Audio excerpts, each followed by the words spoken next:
Survival can be summed up in three words: never give up. That's the heart of it, really. Just keep trying. Edward Michael Grills, or how he's known as from his show Man vs. Wild, Bear Grills. Let me introduce myself. I'm the host for today's podcast, Aishwarya Tiwari from Junction, the EdTech platform. And today's guest is Aishwarya Tiwari, senior consultant with strategy formulation, project management, and risk management skills. She's currently working as lead solution advisor at Deloitte. She's done her MBA from IIM Shillong and her BTech from SGS ITS from in electronics and telecommunication. Have I introduced you correctly, Aishwarya? Do you want to add anything? Yeah. So I think we are going to go back and forth with a lot of Aishwarya between us. But yeah, this was. Thank you for the introduction, and you are on point. Okay, so just to start off, tell us and our viewers about the college life before MBA and your MBA preparation. How did you zero in on the option of you want to pursue MBA? Got it. So, yeah, I am born and brought up in the small town of Jabalpur, Madhya Pradesh. So, in the heart of India, central city, the Marble City. So, I did my schooling from here. Like a lot of people decided to go for engineering, and through state engineering exams, I got admission into SGS ITS Indore. There, I pursued electronics and telecommunication engineering. And so, all throughout my time there, I used to be involved in different types of activities. Like during 1 year, I led the cultural fest for our annual tech fest. So, through those activities, and also during my third year, I did an internship with IBM. So I got a little bit of flavor of probably what I want to do and which type of career I wanted to build, which led me to exploring MBA as an option. So yeah, gave CAT during my fourth year, along with the college studies going on, the classes going on, and I was running around giving interviews for different MBA colleges. So uh, that was definitely an experience. But yeah, that helped me convert IIM Shillong. And IIM Shillong was a great learning experience for me, both professionally. I grew a lot as a professional, and personally as well. On a lot of my soft skills were enhanced during my time at Shillong. So through Shillong, I got placement in Deloitte and have been with Deloitte since 2019. So yeah. Okay. So, how did you like your college life in IIM Shillong? Anything that you want to share our viewers? Anything that you want to share with our viewers? So Shillong, first of all, as a place, is a very, very beautiful place. I mean, Northeast India as a whole is like a vacation spot, if I can say so. But anybody who has done MBA or wants to do an MBA would probably get the sense that it's not going to be anything like a chill vacation or something.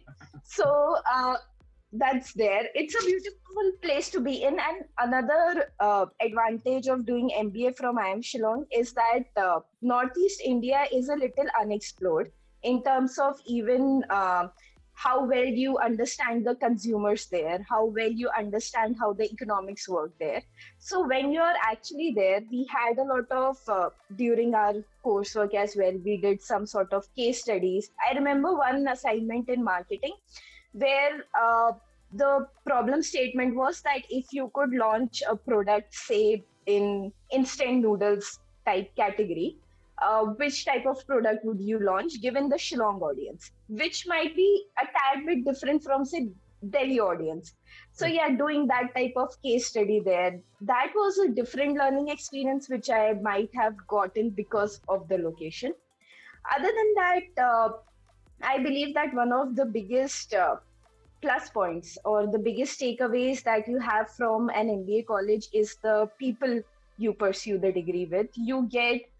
I studied with someone who was in merchant navy before pursuing MBA, someone who was a fresher like me, someone with 4 years work ex. So you get a very diverse set of learning experiences and a lot of very smart people as well that you carry along in your life. So, yep, that would sum up my experience. Great location, great learnings from there, and great people as well. I can understand. Even my roommate is from Guwahati, Assam. So he tells me Ah, stories nice. about how beautiful Northeast and how unexplored that whole demographic is. Exactly. You should tell him to take you on a trip or something. Yeah. So, while during your MBA, how, I mean, there are so many sub-disciplines that are involved, may it be finance, may it be HR. How did you zero in on consulting? Right now, you are in a So consulting profile. So, how did you zero in on consulting? Did it call you? How was your journey? I mean, I just want to know. yeah, I mean, when you join MBA and even when you start preparing, you kind of get you have some domains in mind, right? When you're preparing for your MBA, when you're preparing for your interviews, at least you should have explored before that also a little bit through some sort of internships in college. But if you haven't, at least at that point, you would try to build up a thought process that maybe these two, three domains are something I want to explore. So in my head, those two, three domains included marketing and consulting. So when I joined IIM Shillong, I joined the marketing club and so on to explore my interest further there. And for consulting, I used to, try different type of case studies and guesstimates. So we competed and won in some national level B school competitions because of, the approach of solving a problem statement. That really appealed to me. What finally made me zero in on consulting rather than marketing was firstly the breadth of opportunities that you get as a consultant, right? And it's like short term projects, 1 month, 3 months, and then you're in a next project solving next problem statement.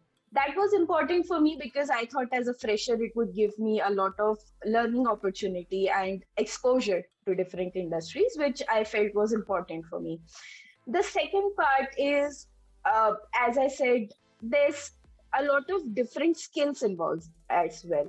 So, in my experience, I have worked as a project manager where the skills were very different rather than in another project where we were using some sort of data analytics. There, the skills were very different. So, it was an opportunity to not only get knowledge on different type of industries and problem statement, but also explore different types of skills, which again was very important for me as a fresher. So these two were the reasons for which I thought, maybe for the next 5 to 10 years, this is the path I would tread. And then let's see where life takes us. But yeah.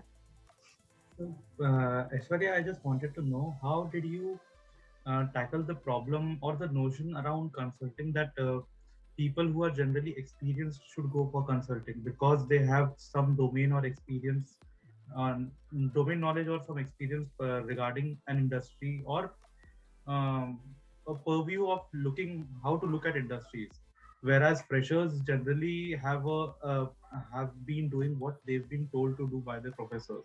That is the common notion. I'm not saying that that would be you, but you Yeah. must have faced that Yeah. notion. And a consultant generally needs to be a jack of even not even jack, even an ace of all trades. That my Yeah. needs to know about financing, needs to know about marketing, needs to know about HR, needs to know about even analytics. So Yeah. how did you manage that as a fresher, or was it So was as not was it not even a problem for you? Did it come naturally for you?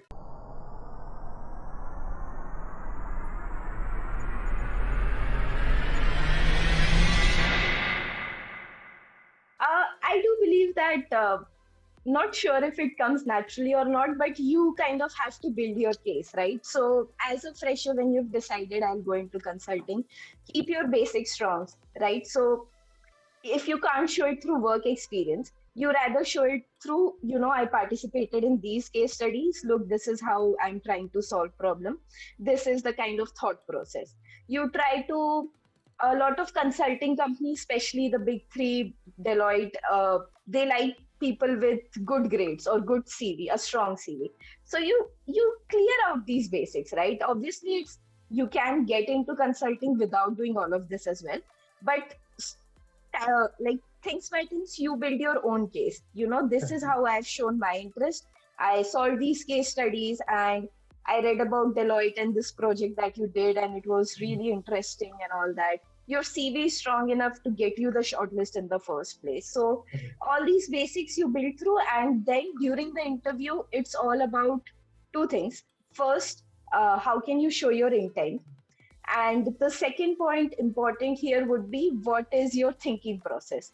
Now, here, experienced professionals do have an edge because they have a little bit refined thinking process because they've worked, right? And we are coming from a perspective where we haven't really been in the corporate environment.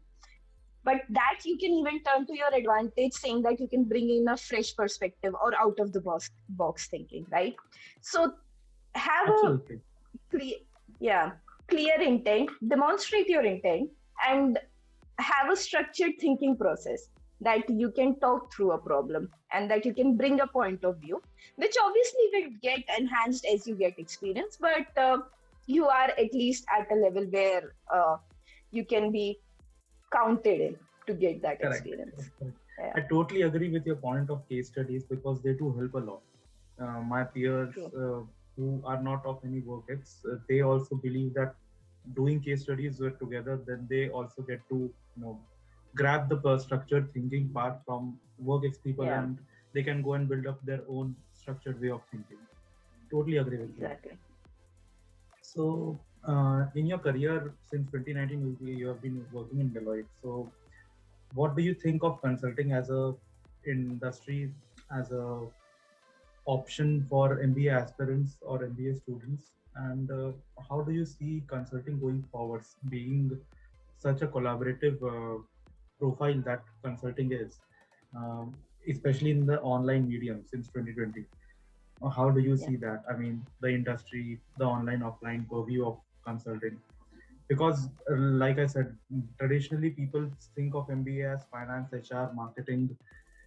Analytics and consulting is something that is quite new for the average B school student or average MBA aspirant in India. So how, that's what I want you to go from for to this question. Got it. Yeah. So, how to decide for yourself if you want to go into consulting or not is that if you, as I mentioned, like solving different problems, maybe, and you're okay with, being in short-term projects. Some projects might last for just 1 month, and it might get a little hectic for you, but you enjoy that challenge. Then obviously, there are some skills that you also require as a consultant. If you think that you have good data analytics related skills, if you have proper communication skills and structured thinking, these three I would say are the top three skills probably, then maybe you can fit very well in this domain. uh, so yeah, this is how you, like, when I was making my decision to be a consultant, there were 2-3 factors, like I mentioned, which I was looking for from my career. That, I want to solve different problems. I want to learn different types of tools and technology. And early in my career, not be confined to just one industry, one domain. And that were my priorities. Similarly, just maybe take a piece of paper, list down the top 3 things for you, right? What you want out of your career. And if marketing gives you that, that's well and great. But yeah, there's a lot of opportunity in consulting as well, as you know. Um, Now, the future of consulting, that's actually a very interesting question. I think, given that we are working from home and a lot of, you know, collaboration has kind of increased right now because, as you know, across we usually serve US clients, right? Yeah. So earlier, a lot of things used to happen on, say, the US side. But now, given that we are working from home, they are working from home, it has become a lot more collaborative because it's easier to match up meetings, timelines that way. So that is definitely true. Other trend that I see in consulting is that we are moving towards more end-to-end implementation. So earlier consulting was just advice. Now it's moving towards advice and implement. Okay, so how can we help you implement the strategy? A lot of consulting firms, they are developing their tools in-house, some sort of tools or accelerators or frameworks, which they then either they use it internally to help in their own projects, or they even sell to the client as a bundled service. So obviously, one way that this the whole industry is going towards is advise plus implement, and that is why a lot of technical skills are becoming more important, right? Like people need to Absolutely. know data analytics. If you are in information security consulting, you probably would do some sort of cloud certifications or some other technical certifications, which were initially thought as something engineers would do. But Correct. yeah, you get those skills. Okay. So, building upon what you said, uh, the future of consulting, you see that we'll be getting a more advice plus implement approach. Do you see that MBA traditionally, how we look at it, how we look at traditional B school students and B school employees, future employees? The definition of that is also changing. You just said that there was a time when we were not required to do certain certifications for certain niche fields if we are in consulting. True. Like you said, the cloud certification for internet information security kind of a profile in consulting. So is there a case for MBA being a little bit more, getting a little bit more specialized now? People are more required to be a little bit more specialized over their MBAs. Yeah, that's actually a good question. There are, if you see different offerings that the MBA colleges have right now, some people in Deloitte, we have from SCIT college, which is basically specialization in MBA. Specialization in IT. So these programs are already kind of there. You see a lot of programs which specialize just in business analytics. So there is this PGDBA program, which is a collaborative program between, I think I'm Calcutta, IIT Kharagpur, ISI, and 6 months they have internship. So basically, MBA colleges are having these type of specializations. I've seen ISB, these few colleges that I named, which are going very specific, management plus business analytics, management plus IT, and so on. But for a 2-year normal post-graduation in management that we are doing, I would suggest that keep it broader, keep your options open. If it is becoming very clear to you over the course of your study that this is something you want to pursue, then go ahead, delve deep into it, go for your certifications and all. Even in my course, I remember during second year electives, we had a course on R, which I took, even though I have no coding background and so on. So, if you're feeling that this is a path maybe you want to tread, then go ahead. But right now, it's not a necessary condition or, that you should be doing it. It's there good to are have. Enough options. Good to have. Exactly. Yeah. You were saying, but there are enough options.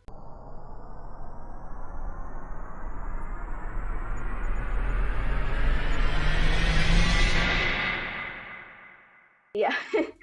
So when you join consulting, right, during the first year, you might be tagged to a particular team, particular domain, and so on. But it's not necessary that you'll get projects, only those which that team does. For example, your team might not have a lot of projects, but some other team might need people, they are running short of people. So, you are available. You just raise your hand and go try. I did something related to audit also, even though that is like away from consulting. But yeah, so in that ways, you will have a lot of options. You just need to raise your hand. Okay. So then by your answers, is there a case that we can make and our audience can also make regarding mentorship? Do you think that if you had a mentor who is in the industry, doesn't need to be in the consulting industry, but yeah, even if in the consulting industry or any big tech company or any big FMCG company for same case, do you feel that mentorship would have helped you while you were doing your MBA to zero in or be a little bit more focused and be a little more generalized at the same time. Like you said, we can be focused, but that it's not a necessity. You might go into Yeah. somewhere that you might not require the present skill set that you have. You all you need is your structured way of thinking that we talked about. So what do you feel? Yeah. Is mentorship a good way for people to you know interact with what is going on in the market? Yeah, I do think that's a good way of interacting because, first of all, in general, you interact with a close set of people, right? You would, in general, maybe on a daily basis, interact with your friends, on a weekly basis, some of your classmates, some study groups, and so on. So sometimes your view kind of gets limited to the ones who are in the nearest vicinity to you, right? Correct. Um, Having a mentor or having someone who's working in the industry would give you a new point of view that, okay, you think something about consulting, but reality is this. You can match up your expectations, whether it is what you think it is, or are you looking for something else, right? So mentorship helps bring in not only, just to guide you and to give you tips and all that, which is obviously there, but bringing in a new point of view that you can use to kind of analyze your own situation and see where you go. So in that terms, having a mentor from other industry is also okay, especially in case you're not very clear, right, that where you want to go to. Then maybe it's a new perspective to uh, add to your thinking. But overall, I would prefer that if the mentor is in the same industry as you are planning to go in, so that you have more focused insights. Like I have read some reports, and I will gain points ABC out of it because I think more like a consultant. If a finance professional reads it, he might take out point D and E because he has some other way and some other important points in his mind. So in that ways, mentorship from the same industry might be tad little bit more helpful, but overall, nevertheless, from any industry, it's definitely a helpful thing. Okay. I was asking that because Grow Junction will be offering mentorship programs for students and clubs and colleges. Okay. So we just wanted our viewers to know what the industry professionals who are there in the industry think about being mentored, or if they would have been mentored back in their days. Yeah.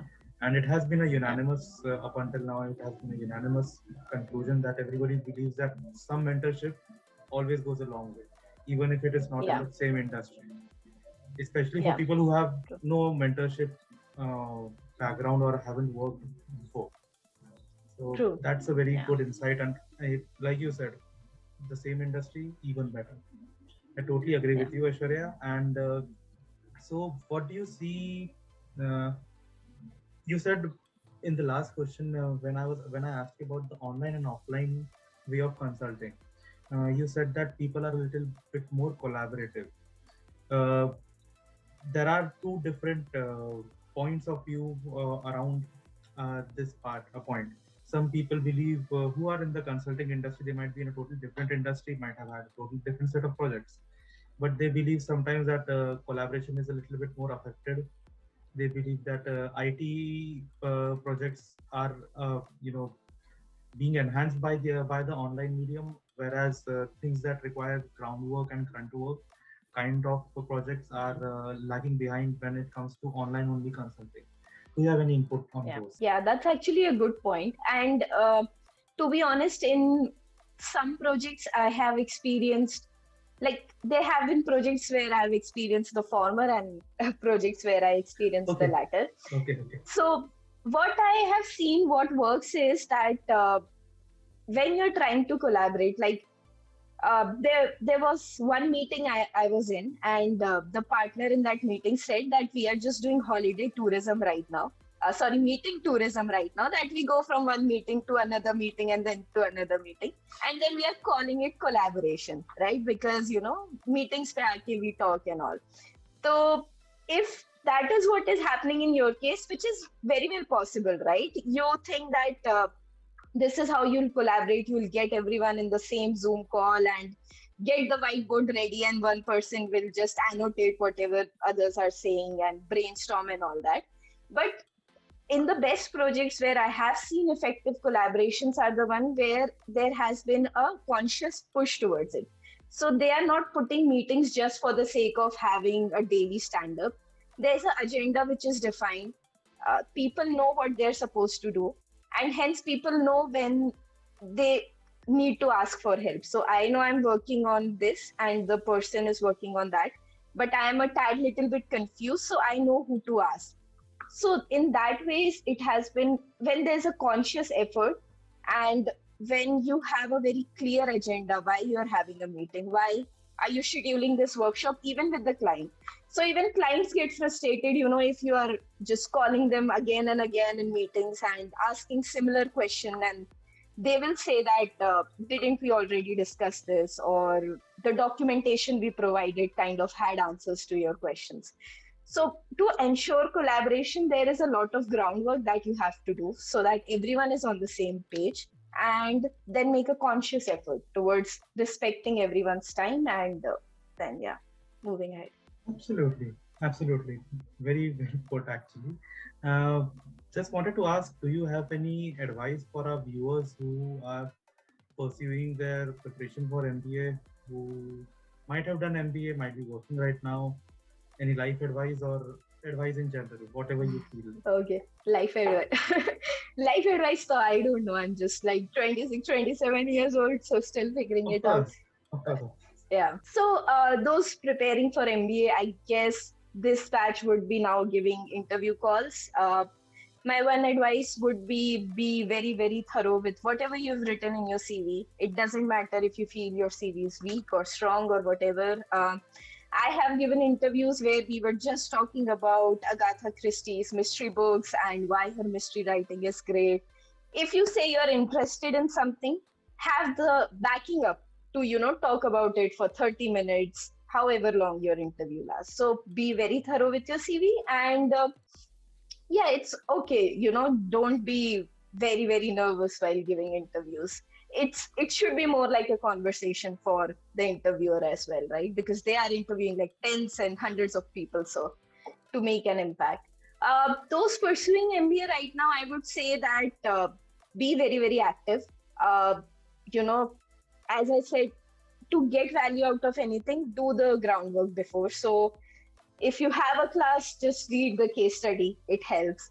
Uh, Go and participate in those case competitions instead of, just enjoying, say, Shillong as a vacation spot. Go participate in different competitions and try out different stuff. I mean, these 2 years pass way quickly. They Like, do. doesn't feel, yeah, they do. So try out, be very, very active, raise your hand in class, talk to your professors. A lot of us, while preparing for case studies, used to get a lot of inputs from professors because most of them have a very good insight to give. So talk to your seniors, to your professors, to your batchmates, and be very active, like make the most out of these 2 years. And other than that, working professionals, I've seen that this is a motto I live by, that be sincere about your work, but don't be very serious about it.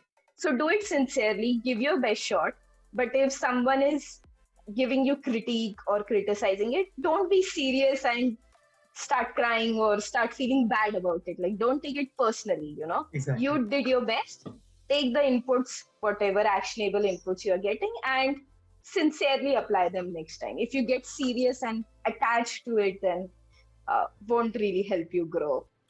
So yeah. Right. Aishwarya, what would you suggest about online education as a whole? I mean, you must have studied during the offline days. I'm Yeah. studying for the first time in the online days, and now we are coming back offline. So, how Oh, do you nice. feel about online offline studies, online offline education? What's your view over it for our viewers? Yeah, here I feel there is a quite a difference rather than in work scenario. I didn't feel it that much, but here I think I do, because when you're in a class, and in MBA they say this is not a teacher-student or professor-student relationship. It's the Peer to peer. professor is a facilitator, yeah, and we are the participants. So we are discussing something and so on, which might be a tad little bit difficult to do it online. Uh, Everybody has to come share their screens, and You can just switch off your screen and scroll your phone easily, right? You can't really do that in class. It's easier to be distracted in online. That's the thing. Class में you have to like sit for 1.5 hours. Nothing you can do about it. Attendance भी mandatory होती है, तो वो Correct. हो ही Correct. जाता है. You kind of get in Exactly. the groove. Yeah. यहाँ पे you can internet नहीं आ रहा, sorry. So, yeah, there are those Exactly. Yeah, things yeah. that happen. Um, Obviously it gives you a lot more flexibility though, that if you want to work on say some other enhancing your skills or so on, you have more time, which does not get in offline. There are a lot other things that you're doing, maybe you're hanging out, and maybe you know you're going to your mess, you're maintaining your room and so on, which is kind of gone right now. So you have a greater amount of time that you can maybe focus on something else. So that is definitely there. But for education as a whole, I think offline education kind of wins this one by a small margin, but yes, it does. So yeah. Correct. Correct. So let's wrap it up. Thank you, Aishwarya, Yeah. for being here. Thank you, Grow Junction, for organizing this podcast. And thank you for our viewers for viewing the whole podcast and giving their time. I hope you found something insightful from this podcast. Uh, Aishwarya's LinkedIn ID must be there in the video description. You'll find that. And thank you. Have a good day. Thank you, Aishwarya. Thank you for having me.